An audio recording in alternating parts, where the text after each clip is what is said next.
60 seconds. You need to know before you go.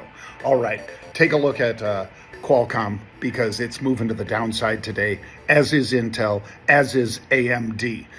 Federal Express down hard in the pre-market so far today.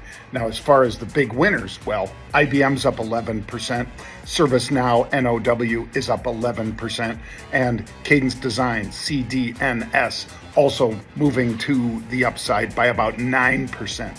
Other notable winners, CRM, that's Salesforce, of course, higher by 7%, Micron higher by 4%, Microsoft higher by 4%, NVIDIA, a little 2% bounce back, and Broadcom, AVGO, higher by 3%. Make sure you tune into The Rebel's Edge, coming to you from Liberty National, where we'll be doing a little golfing today.